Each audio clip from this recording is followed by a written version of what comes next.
बिस्मिल्लाहिर्रहमानिर्रहीम। Hello everyone, अस्सलामु अलैकुम। जैसा कि हमारे तमाम viewers, follower, patient, friends and families जानते हैं कि हमने हमेशा करंट इशू को टाइटल करने की कोशिश की है। हमारे जितने भी व्लॉग हैं उनको बनाने का एक ही पर्पज़ होता है और हमारा जो टारगेट एक है वो है हेल्थ और फिटनेस, कि आपकी हेल्थ अच्छी होनी चाहिए, आपकी फ़िटनेस अच्छी होनी चाहिए। इसके ऊपर हम फिज़िकली भी, फिर आपको प्रैक्टिकली भी और अपने एक्सपीरियंस भी इसके ऊपर शेयर करते हैं। तो आज का हमारा मौजू ये होगा ओबेसिटी यानी मोटापा, ओवर ईटिंग यानी ज़्यादा खाना। इसका क्या लिंक है आपकी सेक्सुअल लाइफ के साथ, सेक्सुअल ड्राइव के साथ, या जब आपको खाना है तो किस तरह का खाना है, कितना खाना है, कितनी क्वांटिटी में खाना है,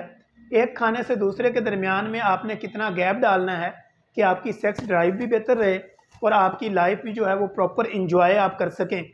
सबसे पहले तो वो लोग जो सुबह सुबह उठते हैं और वो अपना ब्रेकफास्ट लेते हैं, यानी जो फास्टिंग उसकी चल रही होती है उसको ब्रेक लगाते हैं, यानी वो अपनी ब्रेकफास्ट करते हैं, यानी जो उसका फास्टिंग चल रहा होता है उसको वो ब्रेक लगाते हैं। ब्रेकफास्टिंग यानी वो अपना नाश्ता लेते हैं। अब नाश्ते में वो क्या करते हैं कि वो टमाटर लेते हैं, प्याज लेते हैं, एक दो एग डालते हैं, दो तीन टोस्ट लेते हैं और उनको वो मिक्सअप करते हैं और वो फिर इस तरह इंटेक करते हैं और साथ में वो चाय का कप ले लेते हैं। जब आपने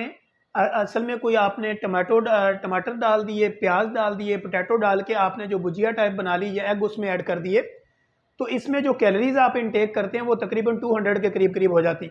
इसी तरह अगर आप दो टोस्ट लेते हैं तो 150 के करीब पहुंच जाती हैं। अब इसी तरह जब आप अगर कोई पराठा साथ ले लेते हैं 150 और ऐड कर लें, तो इस तरह आपने सुबह सुबह जो है वो ब्रेकफास्ट के अंदर आपने तकरीबन 500 के करीब करीब कैलोरी इंटेक कर ली। अब जब खाने के साथ आप चाय लेते हैं तो वो कंटेंट जो आपका एग के ज़रिए या आपकी फूड के ज़रिए जो कैल्शियम और आयरन की सूरत में आपकी बॉडी में गया, लेकिन जब आपने फौरी तौर पे चाय का इस्तेमाल कर लिया तो वो जो कंटेंट आपकी बॉडी में इनटेक हुआ कैल्शियम के लिए, आयरन के लिए, तो वो चाय पीने से एक तो आपका डाइजेस्टिव सिस्टम स्लो हो गया और आपका जो खाना है वो प्रॉपर यूटिलाइज बॉडी में नहीं होगा और इस तरह वो आपका पेट या वेट निकलना शुरू हो जाता है। इसी तरह दोपहर में फिर हमने देखा लोग हैवी खाना खाते हैं जिसमें हलीम है, मुर्ग चने हैं, खद्दे हैं, पाए, इस तरह की वो और जैसे कढ़ाइयाँ हैं, टिक्के कबाब, इस तरह की चीज़ें वो ऐड करते हैं, दोपहर को और ज़रा हैवी कर लेते हैं और साथ में वो कोल्ड ड्रिंक का इस्तेमाल भी शुरू कर देते हैं। जब वो कोल्ड ड्रिंक का इस्तेमाल करते हैं या मिल्क शेक का इस्तेमाल करते हैं या फ्रेश जूस का इस्तेमाल करते हैं या कॉफ़ी, चाय, लिक्विड फॉर्म में कोई भी चीज़ साथ इनटेक करते हैं, तो ऐसी सूरत हाल में क्या होता है कि आपका डाइजेस्टिव सिस्टम स्लो हो जाता है और आपका जो बेली फैट है ये निकलना शुरू हो जाता है। जब आपका बेली फैट निकलना शुरू होता है या आपकी जो थाइज़ है वो बढ़ना शुरू हो जाती है या जिस्म का कोई भी हिस्सा निकलना शुरू हो जाता है या आपकी जो चिन है इसके नीचे फैट लटकना शुरू हो जाती है, तो ये बेसिकली आपकी बॉडी इंसुलिन रेजिस्टेंट हो जाती है। तो इस तरह ओवर ईटिंग जो है वो आपके लिए नुकसानदेह होती है, क्योंकि ओवर ईटिंग में आपका वजन बढ़ जाता है, लोअर बेली फैट निकलता है। जब आपकी बेली बाहर आती है तो बेली के अंदर से 35 किस्म के हार्मोनल जो है वो ऑपरेट करते हैं। हमारी बॉडी जो है वो हार्मोनल चेंजिंग की वजह से चलती है, क्योंकि आपकी बॉडी में हार्मोन जो होते हैं वो बेसिकली ड्राइव का काम करते हैं। तो जब आपका बेली बाहर निकलता है तो जो 35 किस्म के हार्मोन का जो फंक्शन है वो स्लो हो जाता है और इसका जो असर है वो आपकी सेक्स ड्राइव पे भी पड़ता है, आपकी मेल इनफर्टिलिटी पे पड़ता है, फीमेल इनफर्टिलिटी पे पड़ता है, मर्दाना बांझपन, जनाना बांझपन या शहवत का काम आना, इरेक्टाइल डिसफंक्शन का होना या सेक्स ड्राइव में मज़ा ना आना या सेक्सुअल लाइफ को एंजॉय ना करना, तो उसकी मेजर रीज़न ये भी होती है कि आपका बेली फैट निकलना शुरू हो जाता है।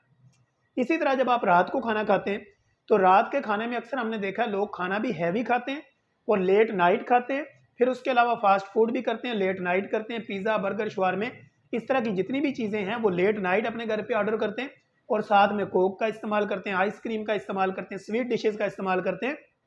या फिर उनके साथ सोते हुए दूध पीना शुरू कर देते हैं। तो ऐसी कंडीशन में भी आपका डाइजेस्टिव सिस्टम स्लो हो जाता है, चूँकि ऑलरेडी आपकी फिजिकल मूवमेंट ना होने के बराबर होती है, आप फिजिकल अपने आप को एंगेज नहीं कर रहे होते या फिजिकल अपने आप को एक्टिव नहीं कर रहे होते, तो ऐसी कंडीशन में भी आपका बेली फैट निकलना शुरू होता है। सबसे पहले आपका जो मोटापे का असर है वो आपके पेट से शुरू होता है, क्योंकि आपका डाइजेस्टिव सिस्टम स्लो हो जाता है, इनडाइजेशन होती है, फ्लोटिंग होना शुरू हो जाती है, गैसेस बनती हैं, फैट लटकना शुरू हो जाती है। जब आपका बेली फैट निकलना शुरू होता है तो आपकी बॉडी बीमार होना शुरू हो जाती है। बेली फैट, जैसे मैंने आपको बताया कि आपके पेट के अंदर से 35 किस्म के हार्मोन जो है वो ऑपरेट करते हैं, लेकिन जब बेली फैट बढ़ जाता है तो वो ही उनके ऑपरेशन में उनकी कारकर्दगी मुतासर होती है और इस तरह वो फिर आपको हार्ट डिजीज़ में, किडनी डिजीज़ में, लिवर डिजीज़ में वो कन्वर्ट हो जाते हैं। और इस तरह जो आपकी सेक्स ड्राइव है, यानी आपका स्टेमिना है, टाइम का ज़्यादा लगना है, सेक्स में इंजॉय करना है, या आपके माइंड को प्रॉपर जो सिग्नल जाना होता है वो उसमें ब्रेक थ्रू आता है। और ऐसी कंडीशन में आपकी शहवत कम हो जाती है, मर्दाना कमज़ोरी में फ़र्क पड़ना शुरू हो जाता है, आपकी टाइमिंग कम होती है। इस तरह आप सेक्स ड्राइव को इंजॉय नहीं कर पा रहे होते और आपका पार्टनर जो है वो आपके साथ सेटिस्फाइड नहीं होता। लिहाजा खाना जब भी खाना है तो हर खाने में आपका तरीकाकार डिफरेंट होना चाहिए। जैसे कि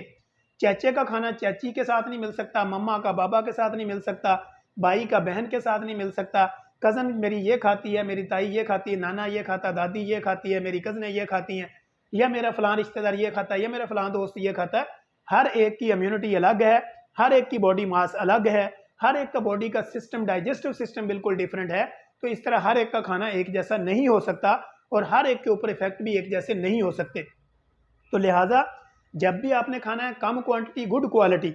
जब भी खाना खाएं अच्छी क्वालिटी का खाएं, कम क्वांटिटी में खाएं। और कोई भी लिक्विड चीज़ जिसमें ग्रीन टी है, चाय है, कोल्ड ड्रिंक है, आइसक्रीम है, फ्रेश जूस है, मिल्क शेक है, कभी भी खाने के साथ इनको इंटेक ना करें। कम से कम 1 घंटे का गैप दें तो आपकी बॉडी को वो एनर्जी जो आप लेना चाह रहे हैं, जो आपका टारगेट है, तो वो मिलेगी। अगर आप ये सारी चीज़ें इकट्ठी लेते हैं तो आपका डाइजेस्टिव सिस्टम स्लो हो जाता है और आपका बेली फैट निकलना शुरू होता है। जब आपका बेली फैट निकलता है, ये जिस्म में ओवरऑल किसी भी जगह पे आपकी बॉडी फैटी होती है, तो आपके हार्मोनल जो फंक्शन है वो डिस्टर्ब हो जाते हैं और उससे आपकी सेक्स ड्राइव के ऊपर असर पड़ता है, आपकी शहवत के ऊपर असर पड़ता है, आपकी टाइमिंग के ऊपर असर पड़ता है।